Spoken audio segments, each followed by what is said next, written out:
Foreign direct investment driving development. Sustainable growth through knowledge transfer. Technology as a solution. Innovation as a way forward. Over 70 ministers, 140 countries, over 500 exhibitors, 8,000 square meters of exhibition, 15,000 businessmen and investors.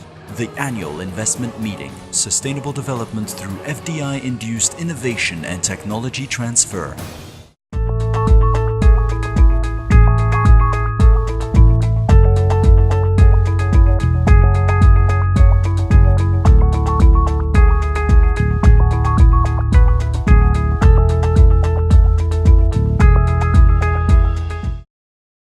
FDI volumes exceeded the value of investment in developed countries in 2013.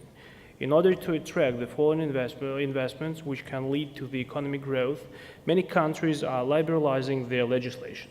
Unlike developed countries, developing countries are forming special legislation aimed at encouraging FDI inflows.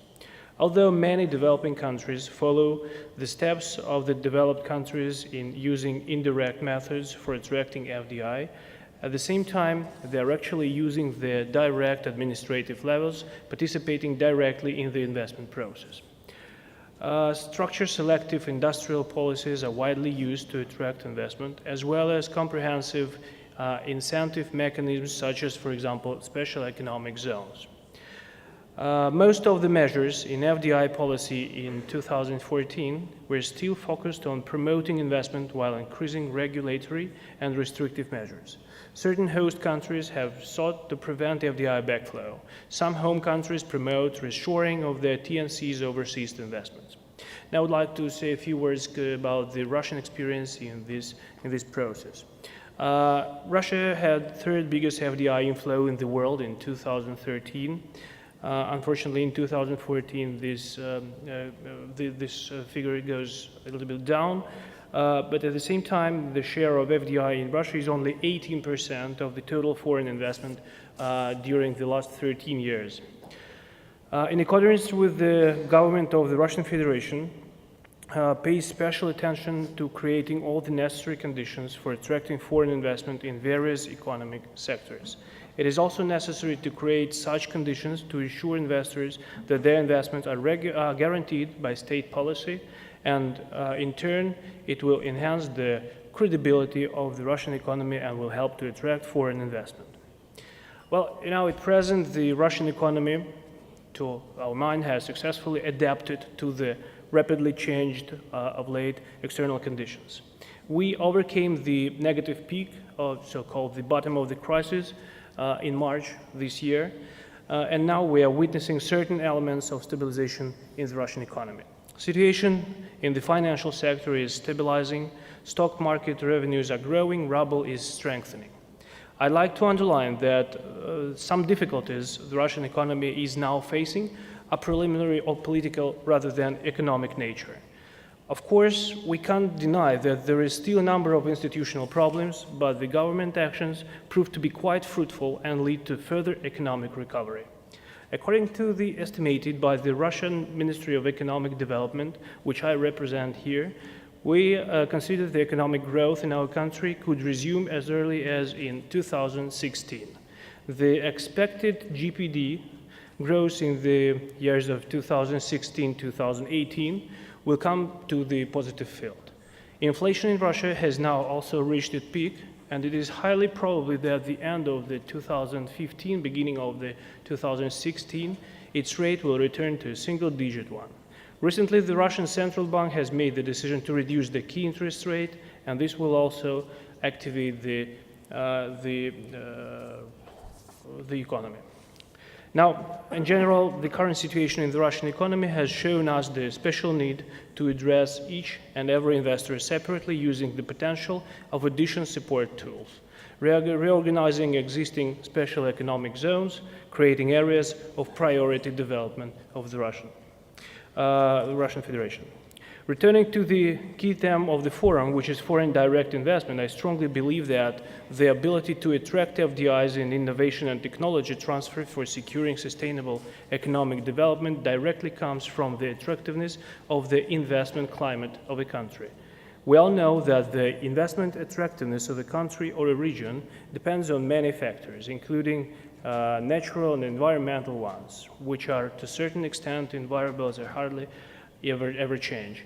Russia as a Eurasian state, due to its unique geographical position, vast territory and rich natural resources, is particularly attractive for investment. It is now one of the key priorities of the government of the Russian Federation to improve legislation, to simplify business environment and develop business institutions. The government at the institutional level is undertaking actions aimed to improving business environment as well as simplifying the access of foreign investors to the Russian market and adapting the current economic conditions. For these purposes, the government creates a lot of mechanisms for business support aimed at attracting direct investment by providing tax, financial, customs, infrastructure benefits and preferences. Among these support measures, we may especially point out federal special economic zones, territories of priority development, industrial innovation, technology parks, programs for supporting small and medium-sized enterprises. Special economic zones create a favorable investment climate and comfortable environment for doing business in their respective territories. To ensure these administrative barriers and taxes are reduced on the territory of such zones, legislation is simplified, regimes of free zones is functioning, of free customs zone. Special zones are created on the territories where there is abundance of both qualified human resources and the labor force for industrial production. Stability for doing business is guaranteed by the government of the Russian Federation. The state invests in a certain of all the necessary infrastructure.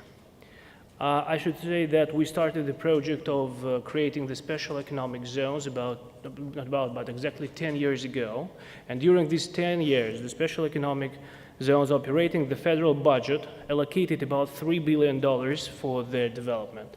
$2 billion was already spent on building the necessary infrastructure objects. More than $4 billion of private investments were attracted and about 13,000 jobs were created. Furthermore, the investors' allocations summed to up than $10 billion, and it has only been done in 10 years, as I have already mentioned. Another essential tool to attract foreign investment in technology and infrastructure projects is a public-private partnership. And now currently the government of the Russian Federation is working on developing of this form of cooperation and on public-private partnership and preparing improvements in legislation to increase the attractiveness of such projects for investors in accordance with the best practices of other countries. In light of the redistribution of the world's finances and depreciation of the Russian currency against the dollar, investment in Russia are economically viable and promising. After all, Russia is attractive not only because of affordable price levels for natural resources and geographical location, but also because of relatively unsaturated consumer market and not so expensive skilled labor force.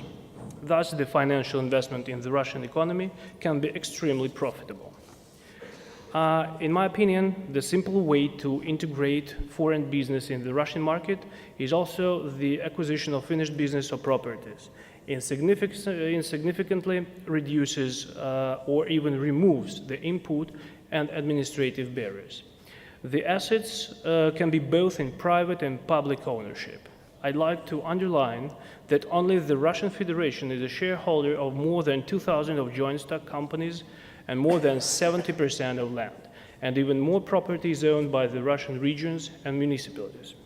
It is not prohibited by the current legislation, and authorities usually encouraged to participate in the acquisition of state-owned assets by foreign investors. State property sellers are specialized government agencies, in particular Federal Agency for State Property Management, as well as the Company of Russian Auction House. The government privacy are sold at auctions, which are held in the classic, at present, or electronic forms. The assets of private property owners can be purchased by the conclusion of direct deals. Information of the legislation and rules of the auction, the documentation of the assets to be sold can be obtained by the Russian auction house, the representatives of which also participate in this forum. And in conclusion, I would like to emphasize that the best way to attract foreign direct investments and technology transfer is further expansion of freedoms for business. There are no doubts the government of the Russian Federation will continue to create favorable conditions for all who are willing to invest in the Russian economy and industry, as well as development of modern technologies and jobs. Thank you very much for your attention. I wish all the participants the fruitful conversation and work. I tried to be as short as possible. Thank you very much for your keynote address.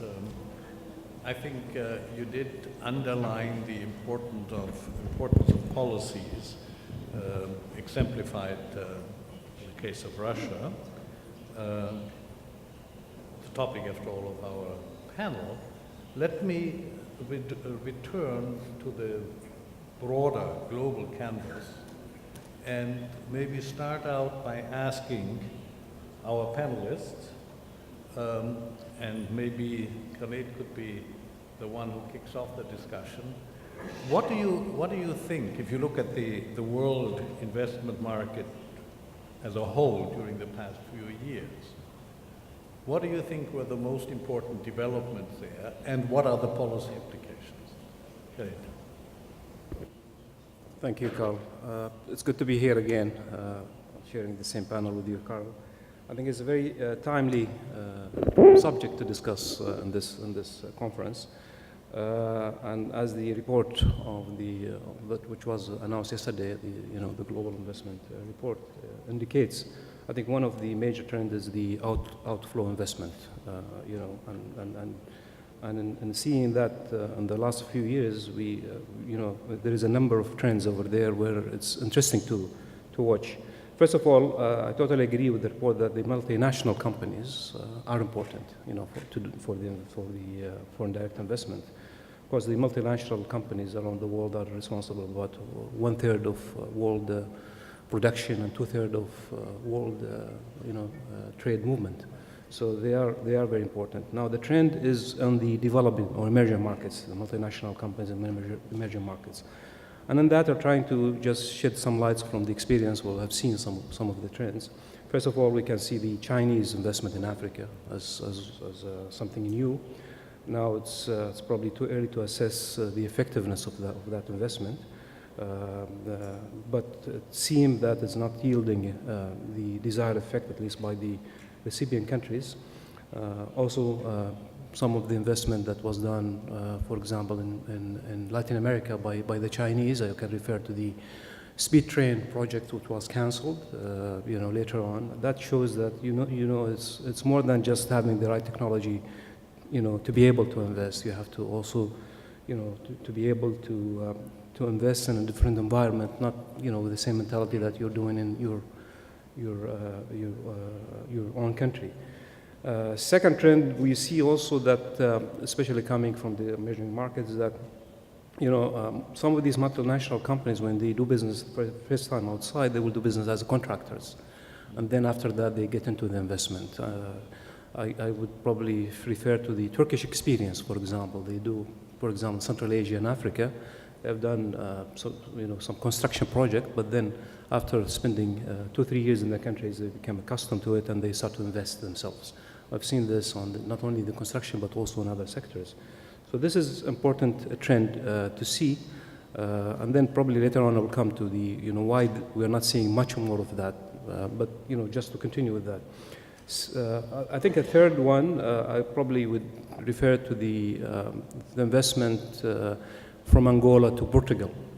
It's quite interesting to see that, that the Angolians finally have the money to go back and, buy assets there. And of course, what's happening in Europe the last few years made some of these assets quite reasonable, in terms of price.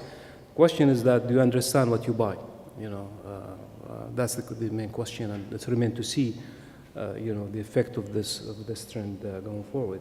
Well, actually, that could be generalized. It's not only Angola going to Portugal, it's India going to the UK, and so on. In other words, it's part of the entire picture of the growing outward investment from That's true. markets. That's true. But Indians, when they do business in UK, for example, the acquisition of Range Rover, whatever like that, it was based on they had an experience, and their business is coming from the same sector. But I'm talking about Mongolians that don't have experience on the company that, which again, it could be a good trend, but they need to be assessed. I think the final points is about what the Gulf countries are trying to do, especially on the food security, which is trying to push their agriculture companies to go and invest abroad because of lack of the viable projects, especially the effect on the water. We haven't seen yet big investment there, but it's a trend that I think it will be developing on the next year. I will just stop there. I have other points, maybe later on we can share. Discussion. Excellent. The growth of FDI in agriculture and in land, I think, is something we might want to discuss a little bit more. But before going there, let's stay at the global level in terms of important events. And if I may call on Andrea from your perch at the OECD, what do you think are the sort of outstanding developments in the past few years? Thanks, Carl. And let me echo what Khaled had said. Most of the remarks that he made I fully share. And I will only add a few additional remarks having to do more with the macro picture, so bringing also some macroeconomic developments into the picture.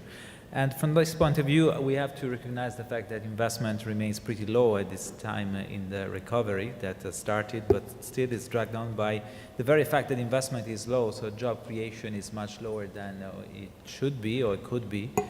Also considering that there is ample liquidity available on global markets, so this disconnect between ample liquidity, very low interest rate, and yet still pretty low investment in general is somehow disturbing, and in fact, as you know, is at the center of the concerns of the G20 for a few years already. And also this leads to, we keep talking about innovation, but in fact some people and some very prestigious people like Larry Summers and others talk about secular stagnation, because what we seem to consider incredibly productive, productivity enhancing investment and innovation, in fact, is not so apparent. And in fact, this low level of investment is accompanies the seemingly not so high level of innovation, and this is a rather, again, a disturbing factor. If we look at why investment is so low despite many conditions being supportive, I would say that there is definitely a huge difference between what is happening in Europe and especially in Western Europe and especially in the Eurozone and what is happening in the rest of the world. So the main area where this fall in or slowdown in international investment is concentrated is Europe. And this is true if we look at FDI statistics, if we look at international mergers and acquisitions, and also if we look at greenfield projects. So from all these accounts, Europe stands out as the region which is really lagging behind, again, in international investment activity.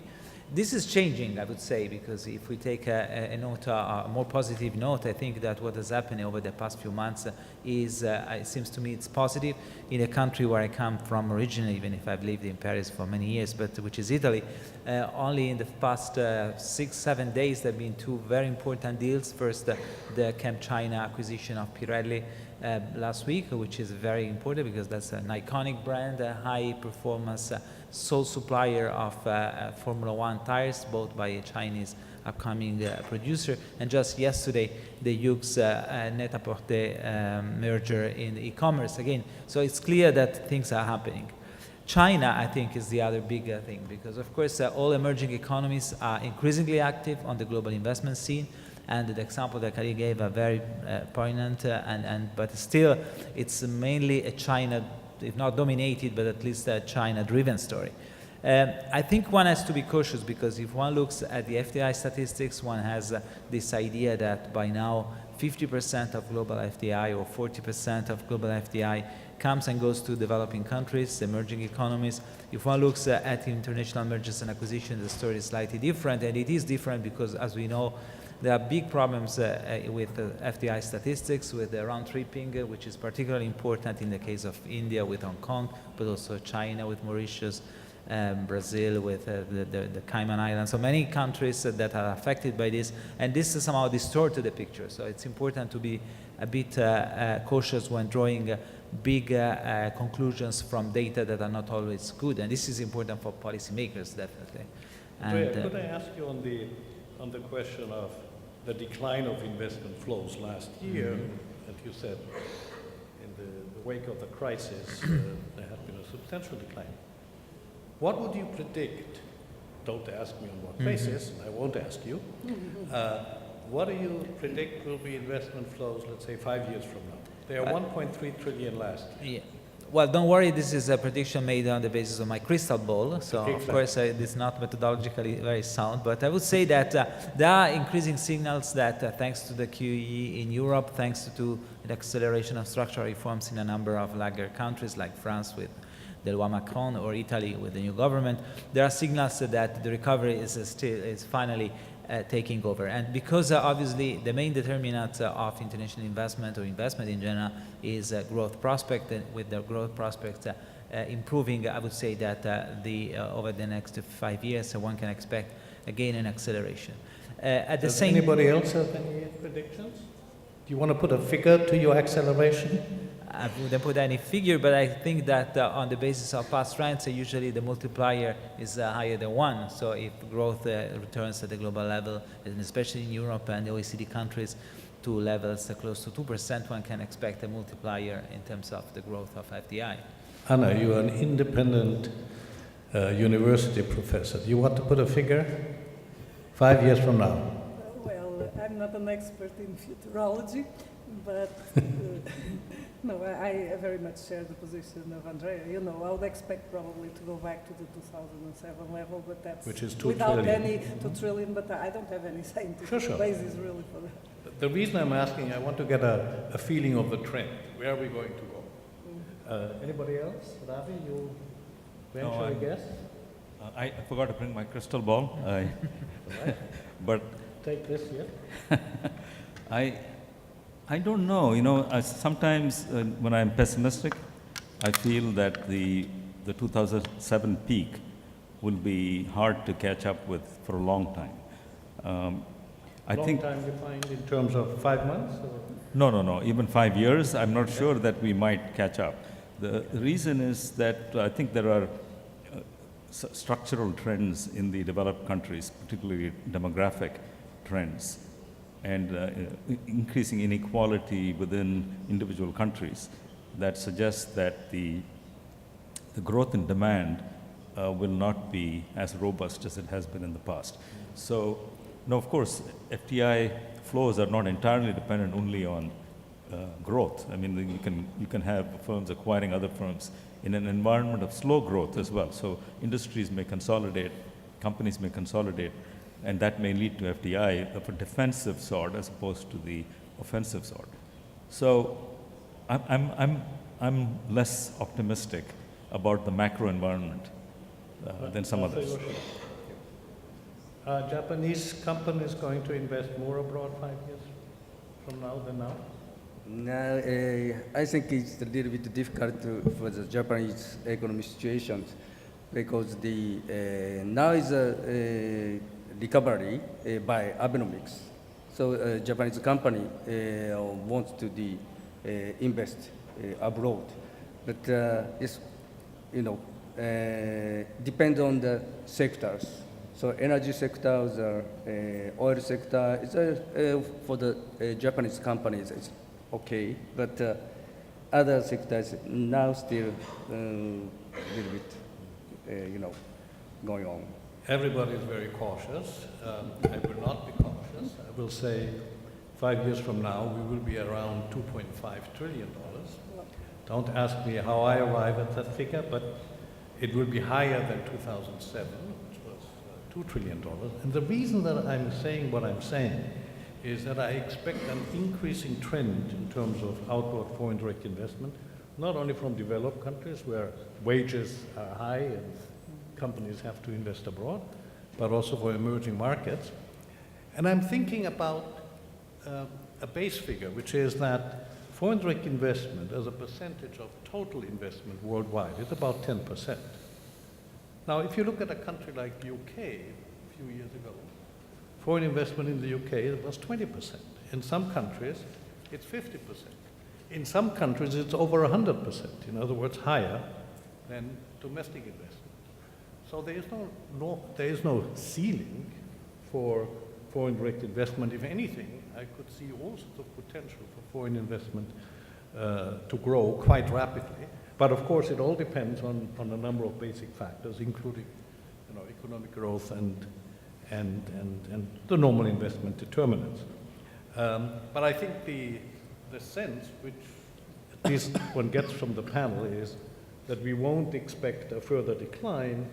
It may be a question of how much flows will increase, and of course, that ought to be something which should be of some comfort to investment promotion agencies here in the room. Now, one of the factors driving the growth could be emerging market multinationals. You made reference to that, talked about China. Ravi, you published a book on emerging market multinationals a few years ago, and you told me before lunch, or at lunch, that another one has just come off the printer. So keep your eyes out on his publication.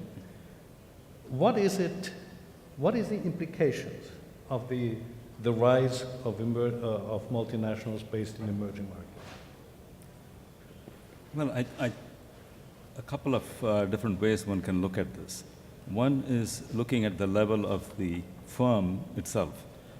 The multinationals from the emerging markets, I think, behave differently in some ways from multinationals that came before them from the advanced countries.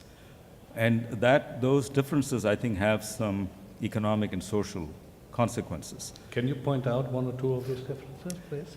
Yeah, I think the multinationals from the emerging markets, because they're starting from the emerging markets, which by definition means they're coming from countries of lower income, significantly lower income than the advanced countries, are therefore good at making products and services that are required by populations with much lower incomes than the multinationals from the advanced countries are used to serving. So per capita income in India is $1,500, per capita income in the US is $50,000. So if I'm a company from Europe or the United States and I'm going into a country like India or even China, where today per capita income may be $6,000 or $7,000, there is a huge gap in the purchasing power of the populations.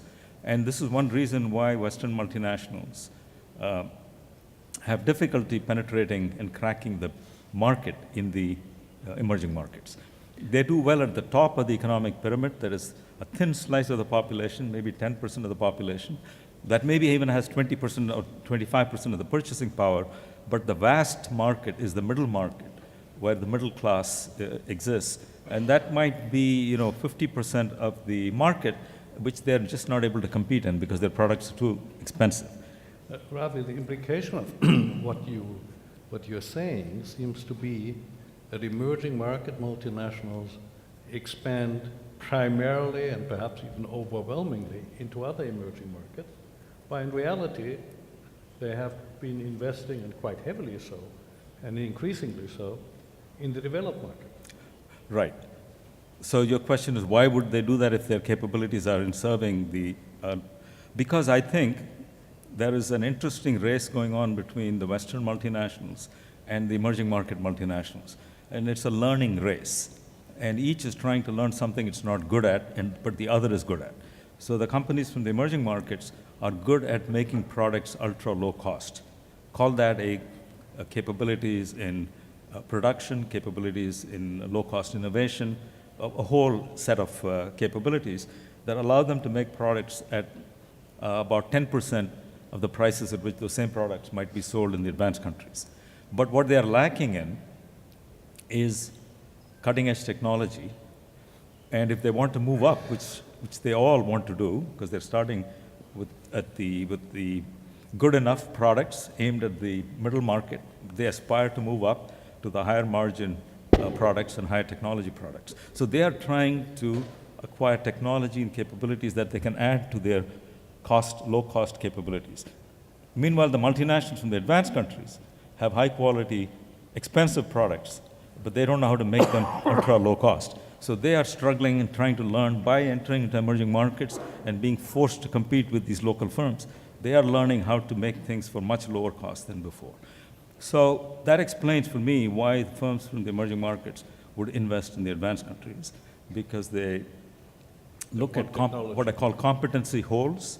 You know, there are particular areas where they don't have capabilities that they would like, so they go selectively and they acquire companies with certain capabilities, and then they try to integrate that with the capabilities they have at home. Now, how does the observation of Khalid fit into this picture that Saudi companies and other companies from emerging markets are investing in agriculture in Africa, but also elsewhere? Well, as you know, foreign direct investment has many purposes. And the story I'm telling is about a certain subset of the companies from the emerging markets. When Chinese companies that happen to be state-owned are investing in African countries based on government-to-government deals, that is a category of FDI. And it's very important, I think, in the Chinese case, because many of their leading multinationals also happen to be state-owned companies. And these state-owned companies are very comfortable working on government-to-government deals, like in the old days. If you remember the old days, that was the predominant mode by which companies from the emerging markets used to invest in other emerging markets. So I think you have a range of investments happening for a range of reasons. But I was focusing on the manufacturing-oriented companies, especially the ones that aspire to become global players rather than operating just in other emerging markets. So what are some policy implications? Should we bother? Should we restrict? Should we be afraid? Well, all of the above, I think, depending on who you are. Let me say that by and large, I think the rise of new competitors is always good in every industry.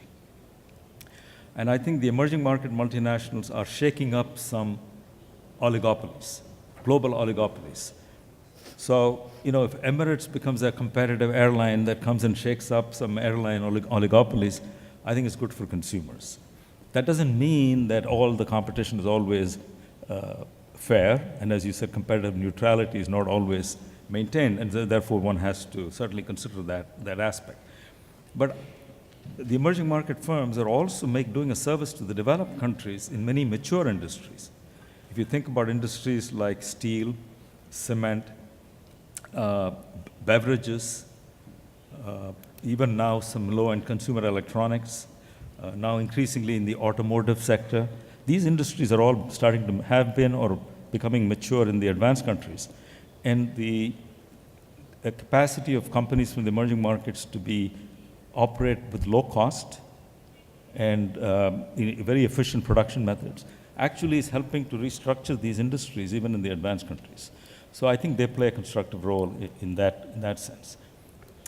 I think they contribute more to inclusive development by virtue of the fact that they are able to make products for much less price. And I mentioned yesterday the example of wireless telephony, where I think it is local companies in the emerging markets that have brought this incredibly valuable service to the masses. If it had been just up to the Western multinationals, I think we might have had 10–20% of the population in the emerging world having a telephone access. Today, it's like 97% of households, at least one member has telephone service. It's an incredible difference to the lives of a lot of people. Now, a lot of this was just motivated by the profit objective. They didn't do this in order to save poor people. But it turns out that the capabilities they have makes these incredibly valuable products available to lots of people. So inclusive development is one example. Sustainable development in terms of the environment, we've seen the Chinese companies and Indian companies in wind energy and solar, to use two examples, are again having the same contribution to spreading these, diffusing these technologies. So if emerging market multinationals do all these good things, why are people, or the media, let's say, or parliamentarians in the United States concerned about Chinese investment in the US, or Europeans are concerned about Chinese or other investment coming in? I mean, after all, from what you say, they bring heaven or paradigm. Well, when you have... And the question is not only Yeah. directed to you, Yeah. please, anybody else. Ali, you want to come in? Yeah.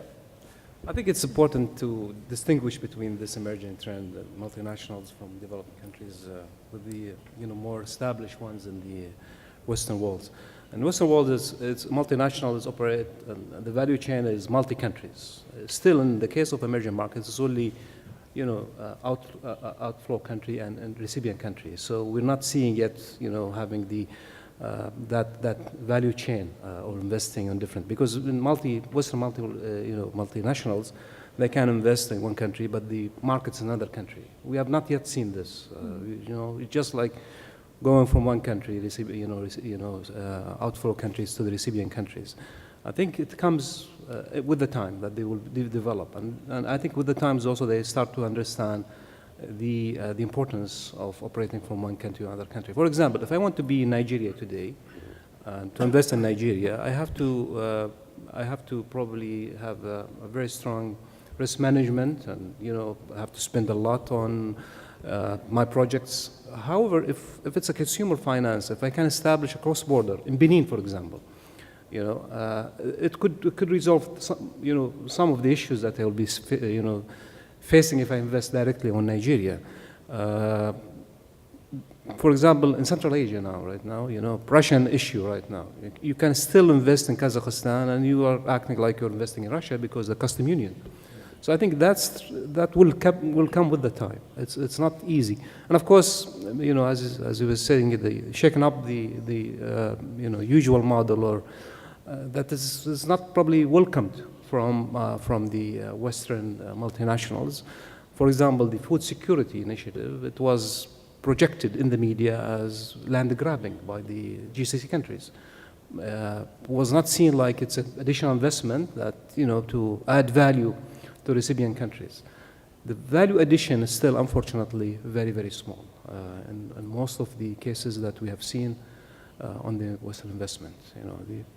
We go there, even agriculture, we just grow whatever we want to grow and just take the crops outside, rather than try to process at least 10% or 15%, which would be huge, would have a huge impact on the recipient countries.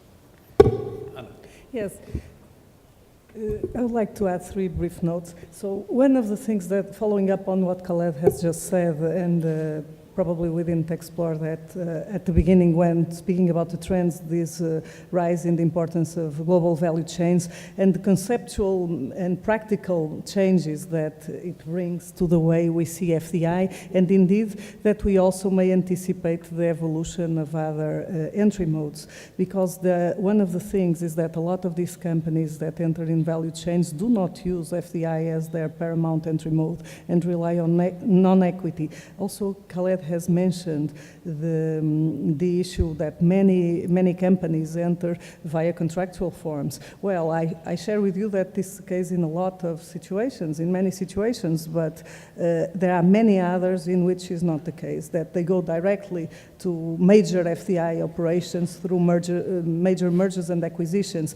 And when these companies are, for instance, state-owned enterprises, then the sensitivity is greater. So also following up what the other part of the discussion on, there was this picture that was more favorable, but on the other hand, I think it's rather the recipient countries also fear that there must be, some reasons that are not only economic, but geopolitical and strategic and so on.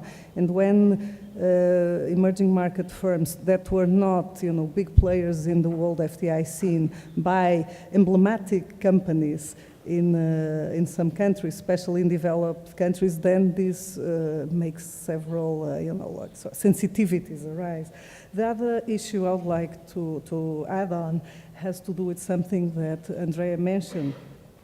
Because of the generalized use of FDI incentives, there is this phenomenon of round tripping that is really pervasive. For example, in my country, in Portugal, most FDI, inward and outward, is round tripping. It's our own domestic business groups, round tripping, that go to the Netherlands and then invest in Portugal through the Netherlands. So it's really our major inward and outward market for FDI because of the 20 largest business groups that all are headquartered there because of incentives and some other reasons like access to credit. Unless it comes from Angola. In Angola, it's very curious because it depends on what kind of investment it is. To be honest with you, they are much more professional than sometimes people think. So what I see, especially in the large operations they've done in Portugal, this has been done with impeccable professional credentials, with very professional teams that work together with the Portuguese companies. So it's you have a very diversified. You need a nuanced approach to that. Round tripping reminds me of Russia. Alexander, if I could get back to you on that. Russian multinationals have become, Russian firms have become important outward investors. A lot of it goes to Cyprus and is probably round tripping. Let's put that away. But from the point of view of the reception in host countries, do you see that there is resistance or resentment or suspicion? Если позволите, я продолжу на русском языке, насколько я понимаю. Вопрос стоит про инвестиции, которые заходят через иные юрисдикции, через третьи страны. Понятно, что когда речь идет о серьезных государственных инвесторах российских, имеется... I'm not sure whether everybody has one of these, so if you think you could answer in English would be nicer. Okay then, so... You're fluent in it, so... Yeah, thanks. Yeah, this is a very interesting discussion. As far as I got, you are talking about the investments which comes through the third jurisdictions from different countries, whether we in Russia consider it to be dangerous for the economy or somehow.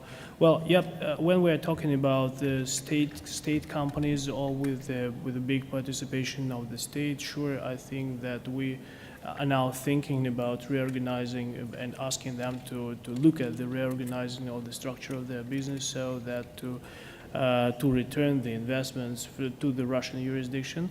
As for the other investors, as for the private sector is concerned, it's just the problem, and this is their own business, how to organize the business and the investment flows. But at the same time, I think that when we're talking about the investment flows in general, I think that nowadays, after the price on the oil which fell, we are facing the problem to restructure the structure of the economy in Russia, and we do a lot in this very sphere, in this very direction. So I think that so do some other countries which were mostly dependent, which profits were depend on the price on the oil export and gas export, and so in this case, surely I think that the developing countries, they are now faced the problem when they have first to create the very transparency conditions for the international investors. This is the first, and the second, they should guarantee the benefits for the investors so that the investments, they stay in the country when they get the profit, when they understand the mutual profit for the two sides. And so we do a lot in this sphere. If to return to outward investment, Andrea?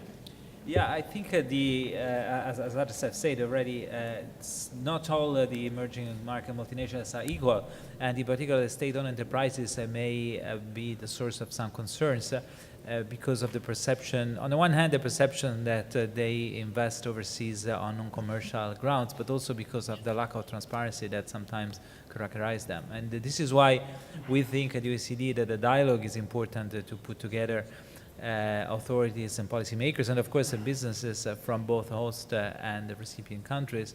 And we launched, and let me just take 15 seconds to tell you a bit more about this. It's called the State-Owned Enterprises in the Global Marketplace. Is a project, multi-year project that was just launched, and which is hosted by the Freedom of Investment Roundtable at OECD, where many countries, not only of course all the OECD countries, but also China, Brazil, India, South Africa, Indonesia, and other non-member countries participate. And we, in fact, encourage, let me seize this opportunity to encourage both the Kingdom of Saudi Arabia and the other GCC countries, including the United Arab Emirates, to engage more proficuously, because obviously the case, just to be very clear, the case of Emirates, but also Etihad and Qatar Airways that was mentioned, is a very good example, because obviously we don't take any side. We are very conscious of the fact that consumers are benefiting a lot from this, but at the same time there are concerns that maybe the playing field is not level, and the best way to find a solution or to have a dialogue, of course, is to talk to each other, and this we encourage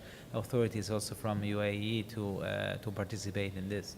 So rules, global rules, I think, just to use a very short catchphrase, the global rules through global dialogue, I guess that's one of the ways to solve any misconceptions and misunderstandings. I'm glad that you are raising the issue of SOEs. Maybe you can make a side comment and tell me, or tell us,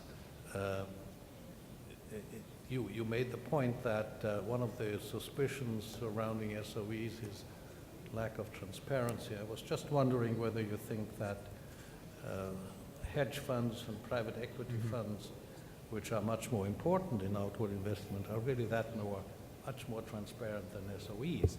But I wanted to actually, don't forget my question, you'll get back to it. You should get back to it. No, but I wanted to turn to Anna and raise a broader question of whether the fact that China is becoming an important outward investor, and as I mentioned yesterday, I wouldn't be surprised if this year outward investment from China is higher than inward investment.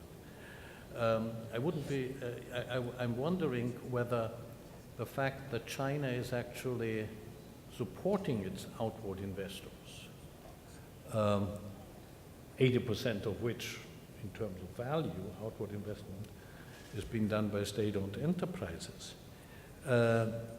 whether this help through the home country government actually is one of the reasons that some countries, OECD countries, are suspicious about outward investment support by emerging markets. Can you perhaps comment on that? Well, China is really a colossus.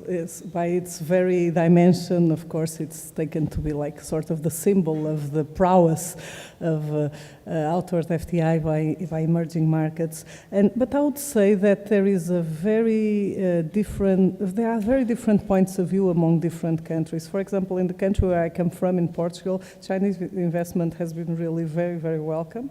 It happened in some important M&A operations, and so far our experience is that in terms of the management of the company and so on, basically they all maintained the existing management teams and so on. So I wouldn't agree that there is a generalized negative view about that. I think it depends. We can always tell various anecdotes or certain cases and so on.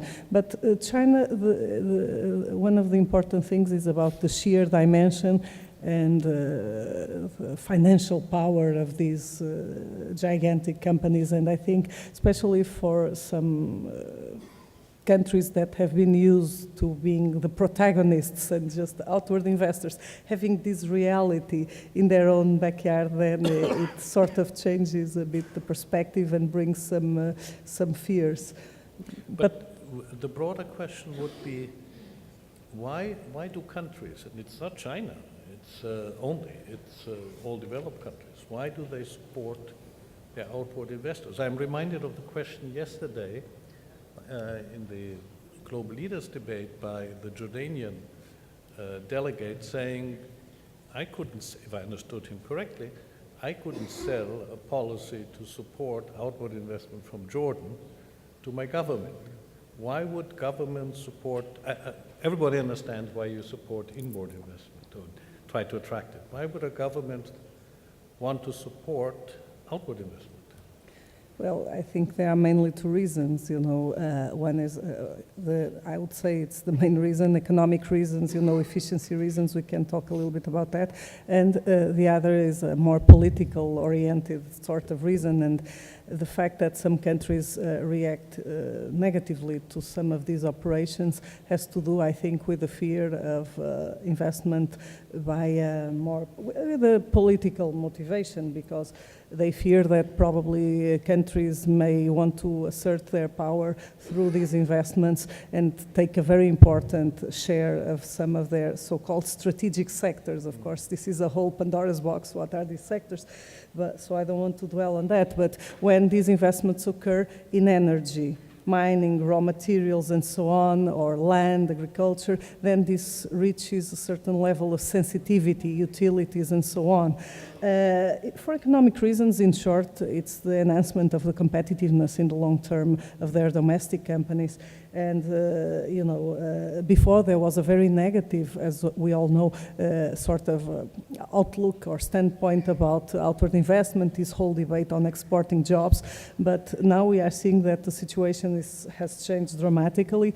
And, you know, it's just the fact that markets, domestic markets are small, locational assets, having a portfolio of locational assets abroad can be determinant in ensuring efficiency and therefore improving competitiveness, also accessing resources. We already, several participants here already mentioned strategic asset seeking as a motivation for FDI. So it has a lot to do with this more positive approach to the impact of outward FDI on the home country, and on understanding that in the long term, the domestic companies have also to be significant players in the world economy.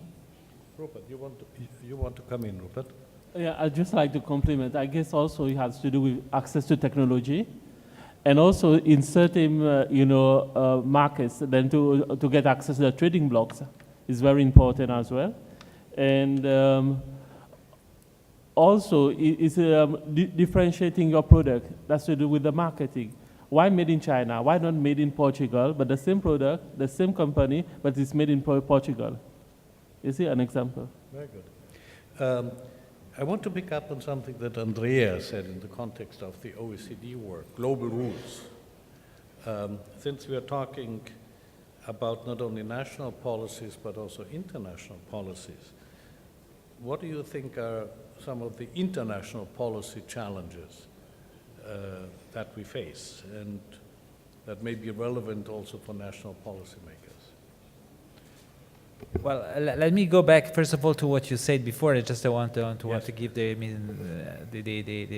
bad impression. I'm not saying that state-owned enterprises are bad or good, or that hedge funds are bad or good. I think that the point is again about rules, and in fact, we at the OECD we have developed the principles on corporate governance and the guidelines on corporate governance of state-owned enterprises that actually have been used increasingly also in the Middle East region.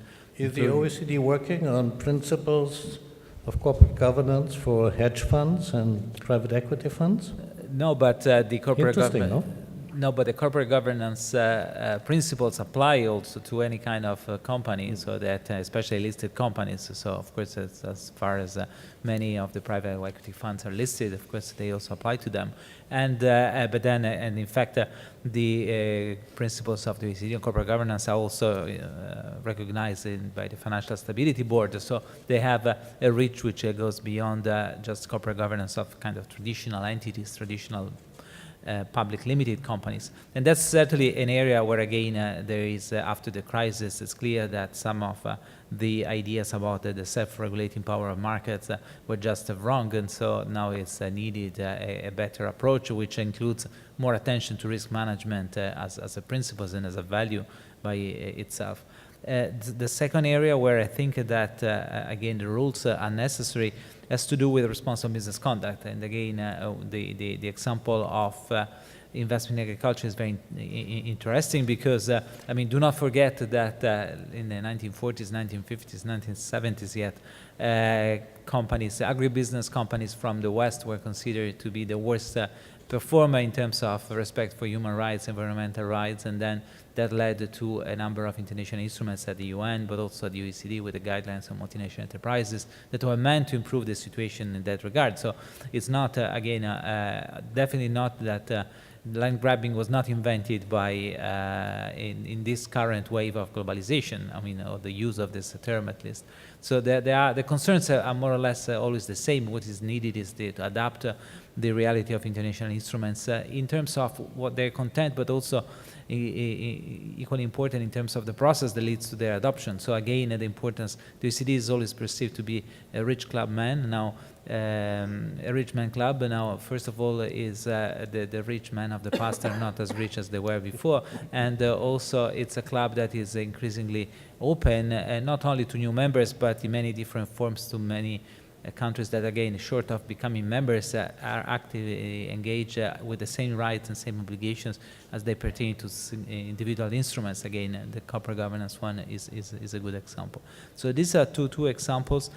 More generally, there is a need, again, to perceive that it's not foreign investment versus domestic investment. The conditions that are conducive to foreign investment hopefully also, even more so, conducive to domestic investment. So we have developed, after the Monterrey Conference on Finance for Development back in 2006, we developed the policy framework for investment, which now we are updating and we will be presenting in Addis Ababa at the UN, at the conference, the third conference on finance for development. Again, the idea that domestic resource mobilization and private sector resource mobilization is crucial to reach and achieve the SDGs is very central in our work in this area. So again, move away from this idea that the investment reforms are only good for foreign investors. No, in fact, they are even better for private investors that are by definition weaker and cannot do not have the resources that are needed sometimes to operate in developing countries, where larger firms can operate because they can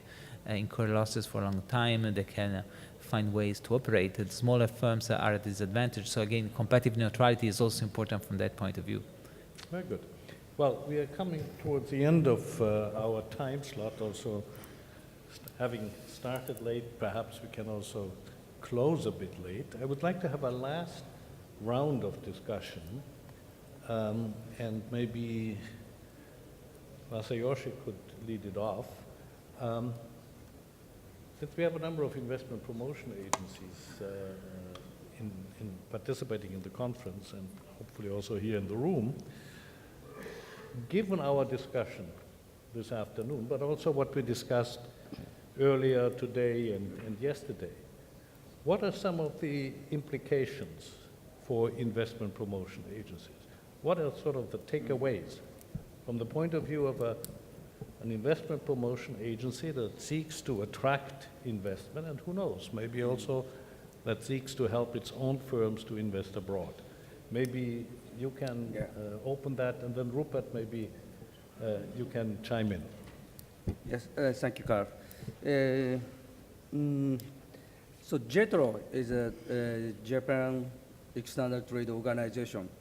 It's a governmental organization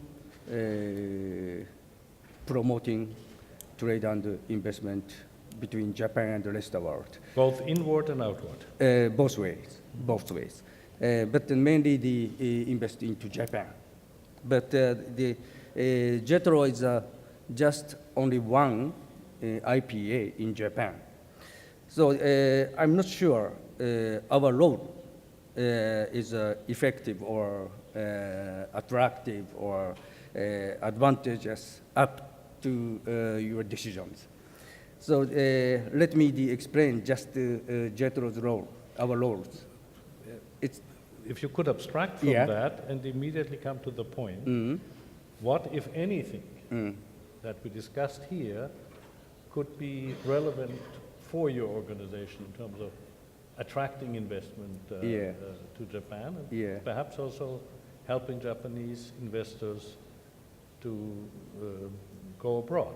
For instance, is the rise of emerging market multinationals something that has an impact in terms of what JETRO is doing? Are you, for instance, gearing more resources towards not only China, but also India, Brazil, Yeah. Russia, what have you. Yes. What are some of the Yes, implications? Japan. Japan is not the closing market, but everyone may be misunderstanding the Japanese closing market. But now is a change of time has changed. Well, I think that 20 years ago or 30 years ago, the Japanese government protect their own industries. But now is opened the all market, all industries in Japan.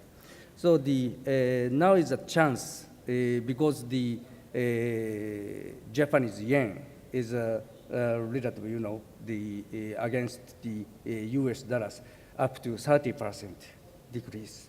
So it's meaning the Japanese investor to Japan the investor, the automatically 30% value is up. So the now is the time is the good timing. So invest in Japan. yes, investment Japan. So we provide the, of course, You the get a 30% yes, discount, is that 30, what I- yes, that's right, that's it. Or while we are sleeping. Don't forget, if you invest in the European Union, you probably Yeah. get a 40% discount. Yes, that's it. And also, so we are targeting industries in Japan. So the future energy system and healthcare, tourism, and retails. So it's now is a good opportunity to invest into Japan. Of course, the corporate tax also now is discussing the corporate tax, the reduce to 20%. Now is 38%. German or England or is 20%, 24, 25%. But now is Japan is 38%, but decreased the 20% to the in 5 years. Rupert, can I move on to you? What, if anything, have you learned? Okay, what we learned yesterday is about stability, predictability, and transparency. This is very important for IPAs, investment promotion agencies. We have to focus, on exactly what are the activities, the investment we want to attract for the country, because promotion and going to attend, forums and doing, a lot of events is very expensive. So you have to be very focused on what you want to attend. And for it to be successful, for FDI to be successful, I'm talking about inward FDI, you have to get the government support. Without the government support, there's no way an EPA can function properly. When it comes to outward FDI as well, although, like for example, like the case for Seychelles, you see, because the market is small, and we're also part of some trading blocks, the SADC and the COMESA for Africa. So we do encourage our people, once you've tested the local market, you need to go out. And you go out, you have to face competition. And how do you face competition? You enter in the market and you produce from that market. Do you have actually outward investors in the Seychelles? Yes, we do have outward investment. Yeah. And the government has a policy to assist in that respect, or just let it go? Well, we do not provide any grant, but we just give them. We do the market survey and assist with the statistics. Yeah. Interesting. Very good. Yeah. Let's just go back here in the panel. Ravi, what lessons for investment promotion agencies from today and yesterday? Well, I think Give me three. As a professor, you're used to that. So. I'm used to subjecting others to it, not to being subjected to it. But it's good to be given a taste of my own medicine. Let me take the position first of an emerging market, an IPA in an emerging market. I think it's important to recognize that in the future, the growth of foreign direct investment from other emerging markets is going to be higher than the growth of FDI coming probably out of the developed countries. This is fundamentally, I think, because the underlying rate of growth and the opportunity potential for growth in the emerging markets is higher than it is in the developed markets. And therefore, as an IPA, I would think one would need to direct one's marketing efforts towards other emerging markets. But I also think it's good, for the reason I already mentioned before, to attract these companies, because I do think they go to other emerging markets not only because they can tolerate more risk or they know how to do business in countries with questionable business practices and so on, but I think they go to those countries because they have products that are more appropriate to the needs of those markets. So I think that's a second reason you should direct your attention towards those investors. I am not sure what my position is on promoting outward investment. So count this as my second point in reference to your directive. You know, there was, if you remember back in the 70s, and we talked about national champions coming out of France and other countries. And this was seen as not a good strategy because as you then get into a competitive subsidizing situation. And I think what China has been doing is, in some ways, is very much not creating a level playing field for companies that are being provided incredible amounts of funding at very low cost.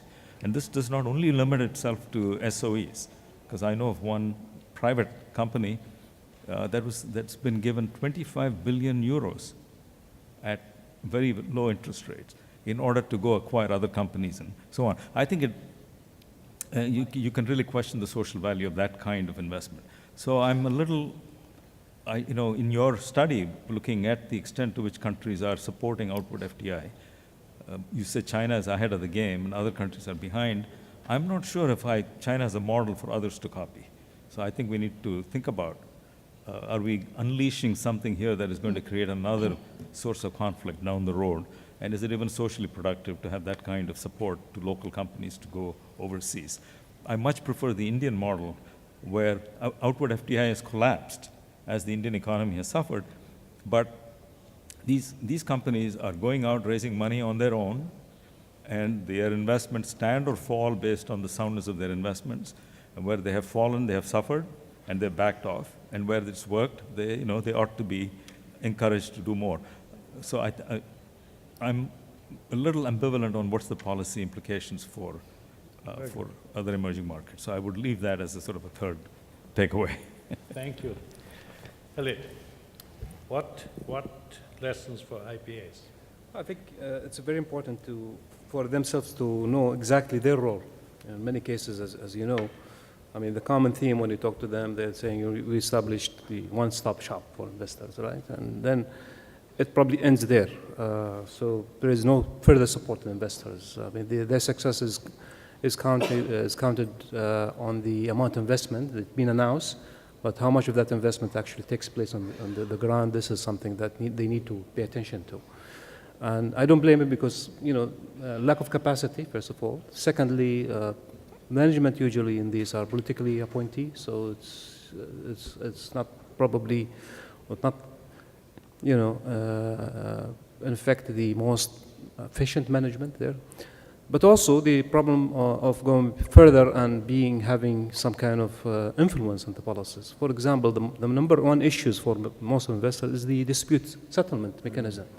Okay, many investors are fine to take the risk, but they want to see if they run into an issue that it's, you know, first of all there is a system to go through, and there is timeline for that. You know, this is number one issues that we see in most of the countries, that they tend to neglect this issue and make it difficult for investors actually to come. I mean, you know, you talk to someone and say we have that much of an incentive, but why investors are not coming? Because of simple issues like this. And I think investment promotion agency need to look into the whole pictures and be prepared to help investors going through that, which, as I said, in many cases, lack of capacity, not very efficient management, sometimes, as I said, politically appointees, close to the current government, middle of, they could be changed, and you know, even if they're good.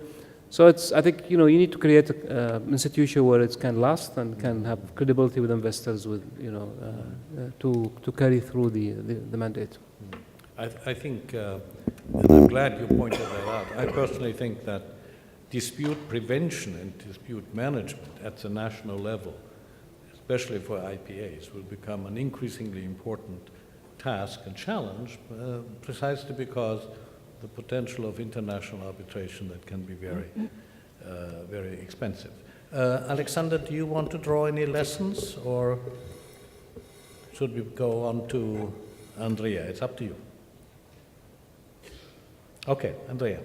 Thanks. Well, three short sound bites. I think the first issue, which again was already raised indirectly, is the importance of policy advocacy. It's very important to go around the world, promote your country as a destination, but policy advocacy, making sure that the investment climate is more conducive to investment, in particular international investment, but more generally investment, I think should be the foremost concern of IPAs. The second, which is linked again, Khalid referred to that, is aftercare. It doesn't stop when you have the ink dry on the page of the contract. Actually, the most important part of the work is probably aftercare. And the third point, which again also emerges from our discussion yesterday in the other session that I moderated, is the importance of not targeting industries. Industries do not probably exist anymore. It's to target global value chains and specific tasks within the global value chain. So any country probably can be interesting for investors in most of the global value chains, but definitely not to produce the whole, which is probably something that only China and a few other countries can do, but it's target specific tasks within the global value chain and make sure that your country is of interest to the important and go beyond this dichotomy between high tech and low tech. I guess there is some things maybe are low tech, some things maybe are high tech, but it's in the mid tech that happens most of the activity, and I guess most countries can target investors at specific points in the global value chain. Very good. Anna, you have the last word. Thanks, Carl. I would focus on what Andrea just said and a bit on what Khalid has said. Be careful with the changing patterns for an IPA. Really pay attention to the changing patterns of FDI and how it relates to the other entry modes. Pay more attention to contractual forms because you can add a lot of value with turnkey projects, with licensing, with international subcontracting of high value-added activities, BOT, etc. So we need a new conception of markets. IPAs have been using a very traditional and conservative, only territorially based conception of markets. So it's market country A and B and C. As we discussed yesterday in the OECD session and picking on what Andrea just said, we need to understand value chains in a much better way. We need to understand value chains as chains of markets and focus not necessarily on trading goods, but on activities. So IPAs and policymakers need to understand, according to their policy priorities, what the mix of assets, resources, and capabilities the country has. So it's a matter of understanding, matching, and then positioning and communicating. And these last sequences of the value chain of IPA policy making sometimes do not work very well. So to create maximum value, in short, with the right activities for the economy and the embeddedness also with local firms. And following just a very short note on what Khalid has said, is really the successful IPAs are independent from the public budget and have more streamlined processes. So if you have the straight jacket of all the bureaucracy, and if you are always dependent on the yearly public budget, then it's a big issue. Well, thank you very much to all the panelists. We had a very complex subject, of course, like all panels, a very complex subject, and we have a lot to cover, and of course we haven't done justice to it. So I guess all I can say is, Nusa, to be continued next year, I suppose. Right. Thank you very much for attending this session.